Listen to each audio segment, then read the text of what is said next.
This week on Down to Earth, a new champion in the fight against malnutrition. Uganda roots out hidden hunger using the humble sweet potato. The orange sweet potato has the vitamin A, and that makes it special. Vitamin A deficiency leads to blindness and ultimately death. Ugandans find a solution that lies in their own backyard. If it is made as natural as possible, as sweet potato, so much the better, because vitamin A can save life. What if we could go a step further? We meet the scientists behind Africa's first bananas genetically modified to be high in vitamin A. You can see all these are all transgenic lines. These ones contain vitamin A gene.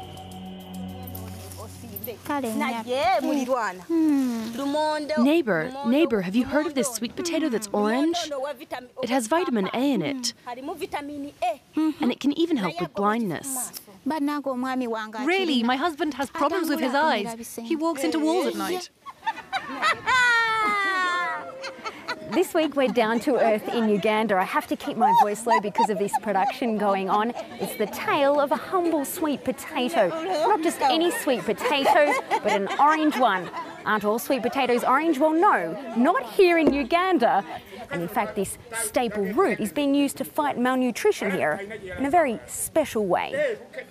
The star of this performance is a newcomer to Uganda. Sweet potatoes in these parts have always been white, not orange. The goal here is to convince the locals to adopt this unusual coloured variety, high in vitamin A. An orange sweet potato? Me, I never seen it before. And its health benefits. I never heard of them before. But now I'm learning all about it in this play today. The idea is simple enough. Breed better varieties of the crops Ugandans already eat. It's known as biofortification. We're breeding the micronutrients into staple crops. So these are the things that the poor of the world fill their tummies with. And so if you can improve the nutrition of that staple crop, then you will improve the health of the population in general. This is where the orange sweet potato was born in Uganda. Here they're not genetically modifying the plants, rather just helping out the birds and the bees. This way you are using the process of nature. Just like the bee, if you moved around, you will see the bees doing the job in nature. Look at this one here.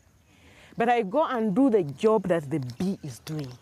When I collect pollen from here, this one is acting as the male. And this one is the female. So now I marry the two. So what you are doing is to force it. You are forcing this flower to get married to the male. So it's not, there is no negotiation, you are forcing it. A marriage between a sweet potato from North America and a Ugandan variety can produce a line that's both suited to the climate and rich in beta-carotene. This gives the crop its orange colour, but it's also what the body uses to create vitamin A. If a child ate just this little every day, no vitamin A deficiency.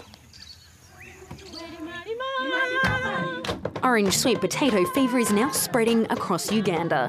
With a $10 million boost from USAID, 225,000 farms will receive the crop over 5 years, led by international research program HarvestPlus. We started working with the farmers in Kono district in 2006. We're going in to see some of the farmer groups that have already established their orange sweet potato gardens. Agnes was among the first farmers to grow the crop.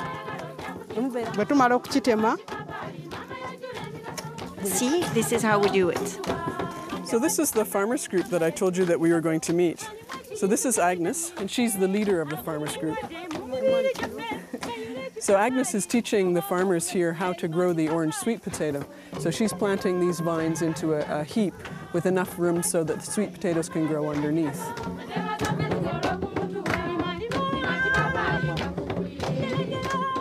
Look, after 3.5 months, the sweet potato has grown to this size and it's ready to be eaten. The orange variety has double the yield of its white counterpart. Even so, not everyone was convinced at first. At first, I refused to plant it because of its color. I thought it was something for white people, not for us. Today, Agnes has converted 95% of her sweet potato crop to the orange variety. Some of it she sells at the market, but a large portion is used to feed her husband and 9 children. Every day in every meal there's a tinge of orange on the menu. She shows us how she likes to prepare it, steamed in banana leaves, before inviting us to have a taste.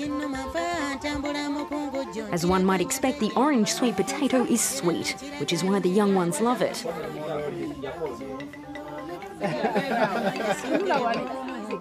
Early studies have shown that when malnourished children eat this food regularly, vitamin A levels go up.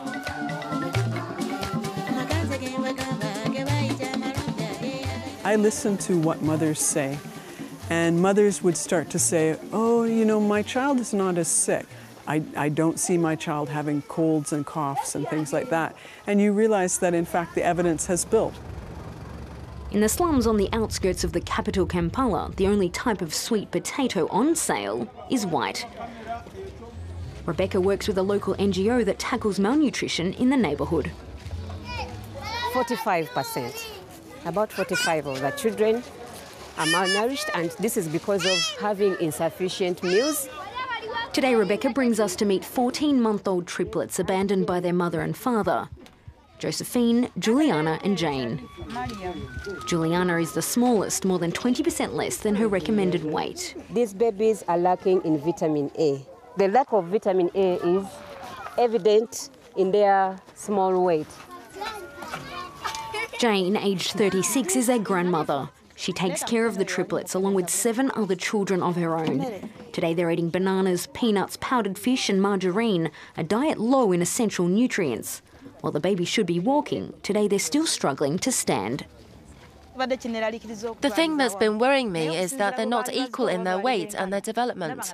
This one can stand on her own, but the other 2 have to hold on to objects to stand. These triplets are, however, doing much better than many of the children who have ended up at Wanamagumu Nutrition Unit. Some of them are starving, but others are diagnosed with hidden hunger, that is, lacking micronutrients, typically iron and vitamin A. It leads to stunted growth, weak immune systems, and in many cases, blindness. This baby has just arrived. The doctors have found a disheartening scar on her pupil. Were you given vitamin A? Do you know what vitamin A is? Do you know how it looks like? There may be high chances that what we see, the scar we see on the eye, is as a result of vitamin A deficiency. Unfortunately, the scar we see is irreversible, except by surgery.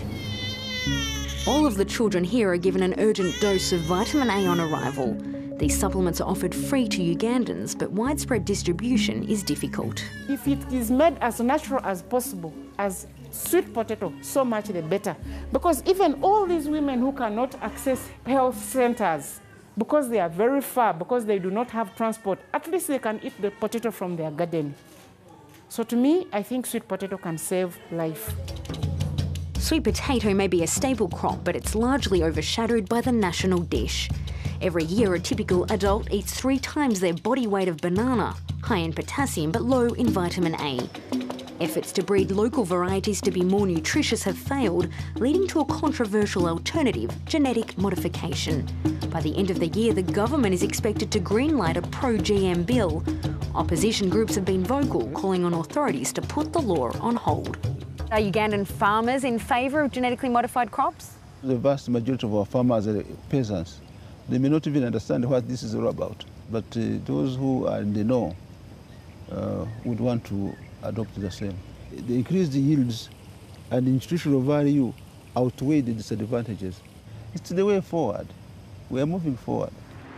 While the debate persists in Parliament, researchers have already begun working on new transgenic species. I'm about to enter Africa's first and only test site dedicated entirely to growing genetically modified bananas. You can see with this barbed wire just how secure it is. For the moment, all of the bananas grown inside here are strictly forbidden from leaving the 4-wall perimeter of this site. Inside this laboratory, the scientists are transferring a gene from a very specific banana in Australia into one of their local varieties. It's isolated or identified from a banana type in Australia. This banana type is rich in vitamin A, but the taste is very bad. So it makes sense to get this gene from those bananas to enable our bananas produce vitamin A. The government pays for the Ugandan-based research while the Bill and Melinda Gates Foundation fund the work in Australia. The total budget for this laboratory, €1 million per year. Today the concept has been proven and the production phase has begun. All these ones contain vitamin A gene. These ones here. We analyze, we look inside the banana and measure how much vitamin A do we have.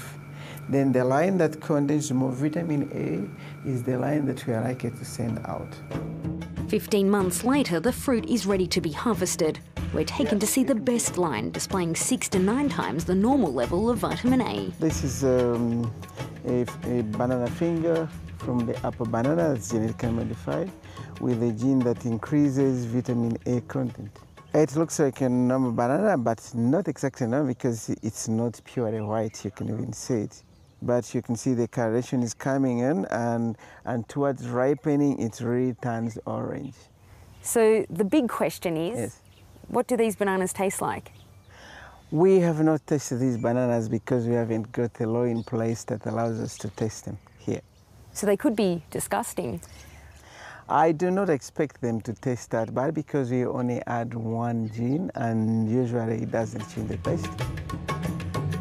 The challenge now is to repeat this success story with the matoke banana, the one Ugandans eat by the truckload. This is going to be the perfect banana, the perfect matoke banana. It will be the most desirable situation that everyone has this banana and they are accessing the nutrients. But the world's greatest banana eaters must first decide whether to embrace GM technology in the name of better food.